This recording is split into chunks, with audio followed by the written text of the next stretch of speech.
Vous voir si nombreux aujourd'hui, ça fait vraiment chaud au cœur. On pensait, pendant notre périple, que vous alliez être des centaines. Vous êtes des milliers.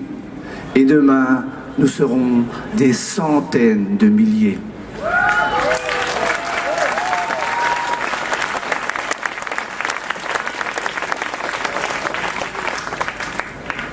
On voulait remercier tout particulièrement toutes les personnes qui nous ont aidés à réaliser ce petit périple.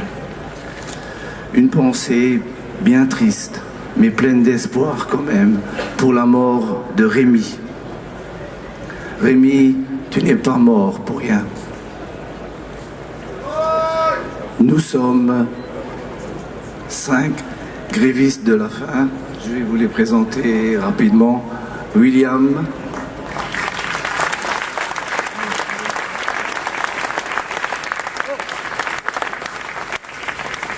Lucien, Guy Lulu,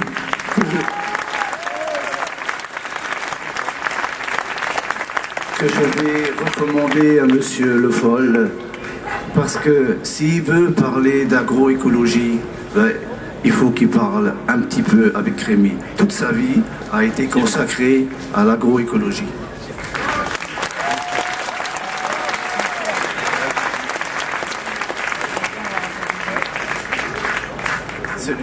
Celui qui tient la cocotte minute, Michel David. Non. La cocotte minute, c'est pas une bombe. C'est une cocotte qui contient de la soupe, offerte par les Conti, et cette soupe va être la fin de notre grève de la faim. C'est la première qu'on va manger depuis 15 jours.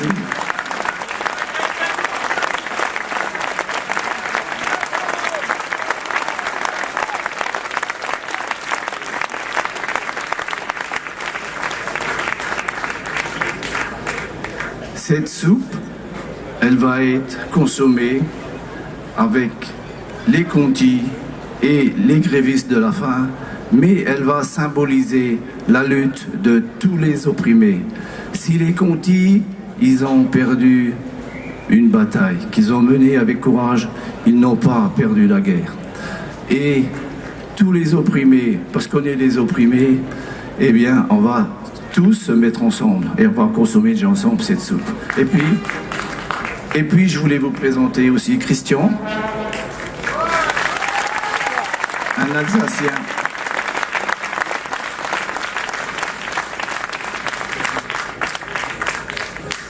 Pendant cette grève de la faim, nous avons aussi été accompagnés quelques jours par Christian Roquerolles.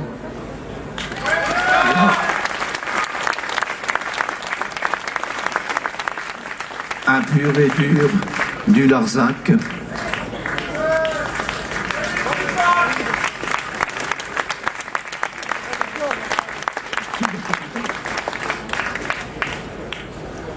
Guy Kassler, un grand défenseur de la semence paysanne.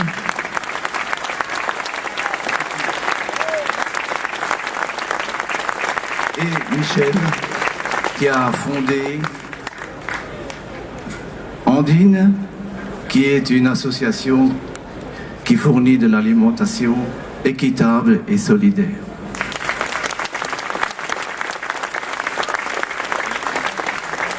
Excusez-moi, je me retourne pour vraiment n'oublier personne. Et puis, ce que nous on a appelé les petites mains, mais qui ont été bien utiles, nos chauffeurs,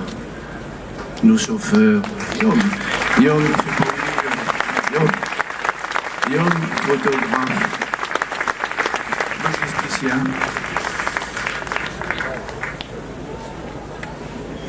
et JP, Jean-Pierre, tout peu, militant à plein temps.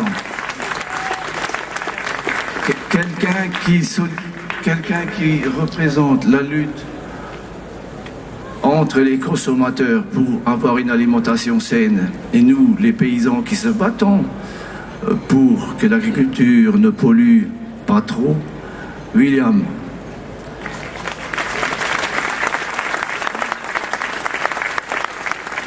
William est secrétaire national des Amis de la Confédération paysanne.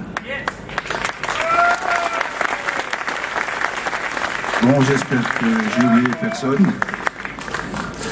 Donc, nous sommes partis le 15 octobre de Narbonne et après 3000 km en camping-car, par pied, nous n'avons toujours pas mangé. C'est les Contis qui vont nous offrir la soupe. Mais cette petite frustration, ce n'est rien par rapport aux milliers de paysans français qui vont être exclus des aides PAC et qui vont peut-être se retrouver dans la rue. Ce n'est rien par rapport aux sans-terre du Brésil. Ce n'est rien par rapport aux sans-terre d'Afrique qu'on met à la porte, qu'on tue et à qui on vole leurs terres pour faire quoi? Pour faire du diester avec de l'huile des palmiers et faire de la monoculture de soja transgénique.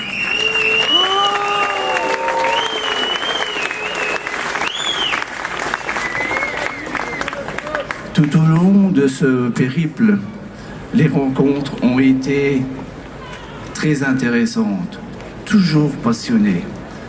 Nous avons vu des directeurs, des présidents de chambres d'agriculture. Nous avons rencontré des préfets, des sous-préfets. Nous avons rencontré des gens de la DDT. La DDT, c'est la Direction départementale des territoires. C'est eux qui sont un petit peu les gendarmes de l'agriculture.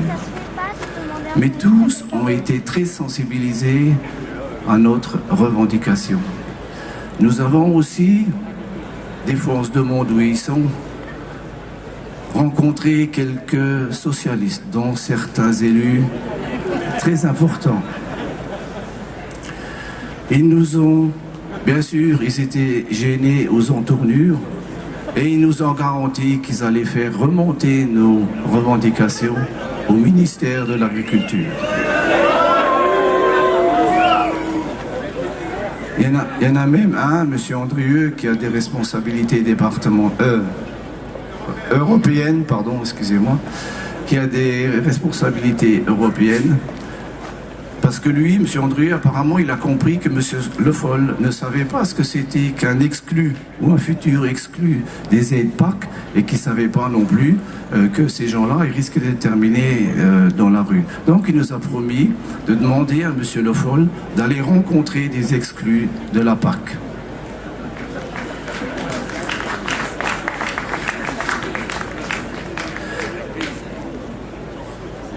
Nous avons rencontré très longuement, justement, des gens exclus de la PAC, des petits paysans exclus de la PAC. Et, comme par exemple, quand ils ont moins de 10 vaches, eh bien, ils ne sont plus considérés comme paysans. Si vous avez moins de 10 vaches, si vous avez moins de 50 moutons, si vous avez moins de 25 chèvres, etc., vous n'êtes plus considéré comme paysan.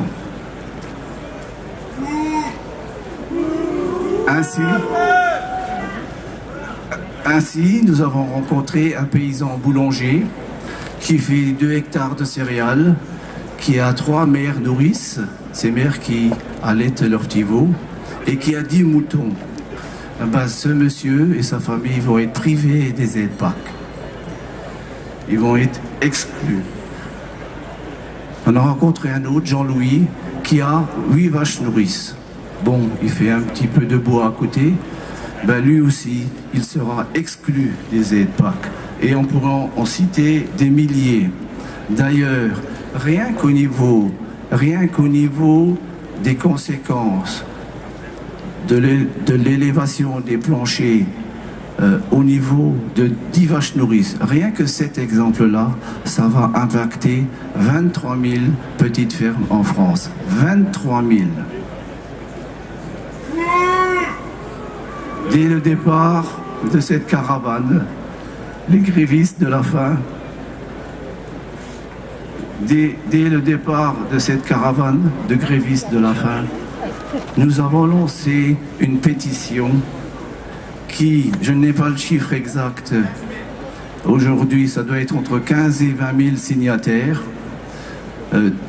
Dès le deuxième jour ou troisième jour, on était déjà 8 ou 10 000.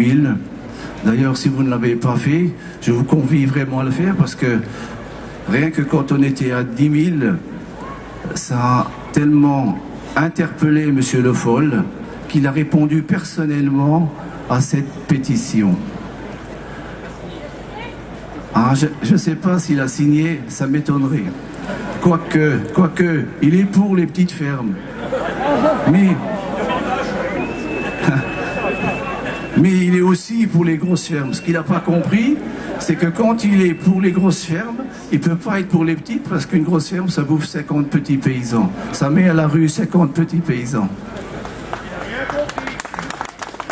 Alors, comme pour s'excuser, je le cite là, il a répondu dans une première phrase, afin de limiter, tenez-vous bien, le ministre, afin de limiter les frais administratifs de la gestion des aides aux petites fermes, eh bien, j'ai été amené à élever le niveau des planchers.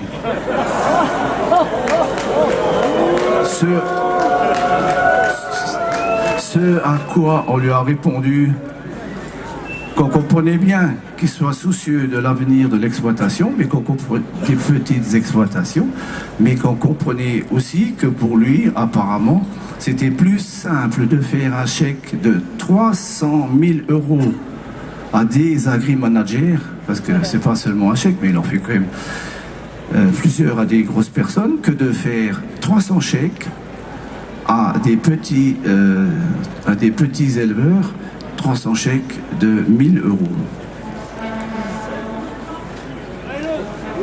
J'ai envie de dire à M. Le Foll que on a compris qu'il était soucieux pour l'avenir des petites fermes, parce que dans une deuxième phrase, il nous dit qu'il faut qu'on leur conseille, d'ailleurs lui-même leur conseille, de se regrouper entre elles pour qu'ensemble, 4-5, dépassent les seuils fatidiques des primes planchers. Ce à quoi lui a répondu que déjà elles se regroupaient et puis que de toute façon, s'il ne le savait pas, il faudrait qu'il aille dans les zones de montagne, de Pyrénées, des Alpes, etc. pour qu'ils se rendent compte que des fois les troupeaux, ils sont très éloignés les uns des autres et que c'est très difficile de se rapprocher. Et puis, on lui a dit aussi que les paysans sur les petites fermes n'allaient pas se regrouper pour avoir des primes.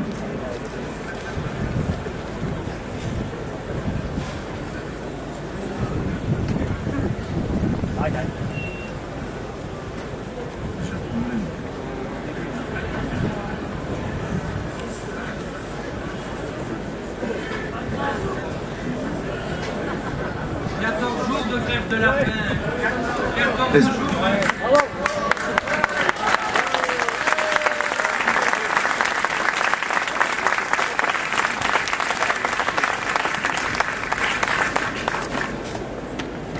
La FAO, Organisation internationale de l'alimentation et de la forêt au niveau mondial et de l'agriculture, vient de publier un chiffre très officiel et incontestable, et on va aussi le dire à M. Le Foll, que 70% de l'alimentation mondiale était fournie par des petits producteurs, et qui souvent ont moins d'un hectare. Ils fournissent presque les 3/4 de l'alimentation mondiale.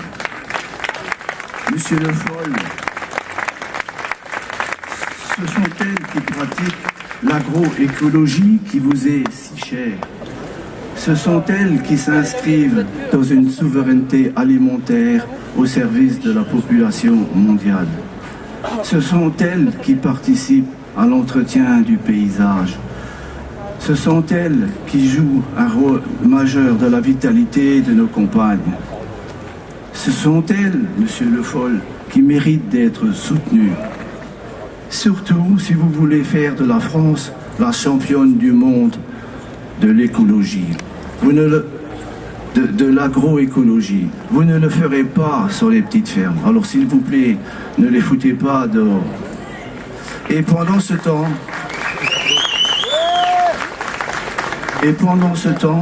en France, 80% des aides sont distribuées à moins de 20% des plus grosses fermes.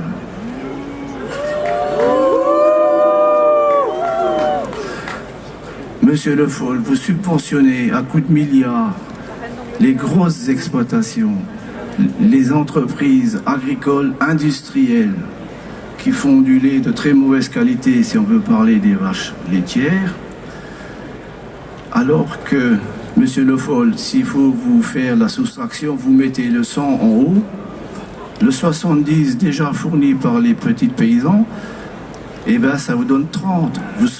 Vous subventionnez à coups de milliards des gens qui ne font que 30%, qui fournissent que 30% de l'alimentation mondiale. Cerise pesticidée sur le gâteau agro-industriel. La loi d'avenir a confié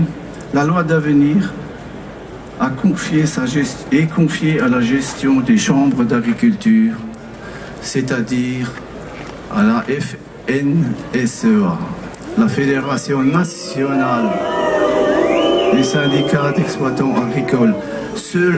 Ceux-là même qui ont poussé Le Foll à élever le niveau des primes planchers. Ça aurait été mieux quand même de le laisser gérer ce registre à la MSA, qui a quand même encore une connotation mutuelle. Les gros vont décider de qui va être professionnel et de qui va être non professionnel. Juge et parti. Quelle démocratie! Aujourd'hui, nous sommes avec vous à Amiens. Amiens est l'usine des 1000 vaches. Cette usine a lait concentré. Et là, il est là notre second message. D'ailleurs, étroitement lié à celui des petites exploitations qu'on exclut. Amiens, où la justice se trompe de procès. Ce devrait être le procès des magouilleurs. Ce devrait être le procès des prédateurs de terre. Ce devrait être le procès des truands et des menteurs.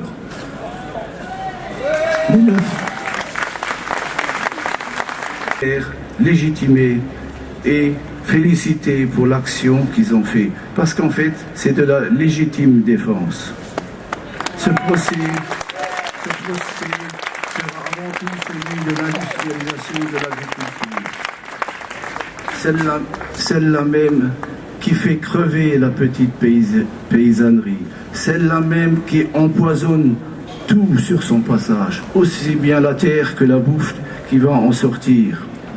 Et ceci à grands coups de fongicides, d'herbicides, de raticides et tout ce qui se termine en cide, un véritable biocide. Si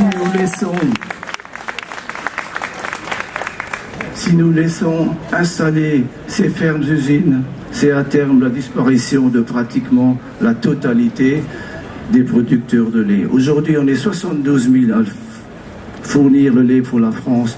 Demain, à peine 3 000 usines à lait de 1000 vaches pourront les fournir. Que vont devenir les 69 000 autres? Oui, 3 petites fermes valent mieux qu'une grosse. Et pour conclure, cette lutte ne fait que commencer. Jamais nous laisserons passer l'injustice. Notre syndicat, la Confédération paysanne, se bat depuis le début pour avoir la suppression totale des primes planchers. Ces primes devraient être distribuées à tous les agriculteurs. Tous ensemble, soyons le changement que nous souhaitons pour le monde, et le monde changera. Tous ensemble, oui.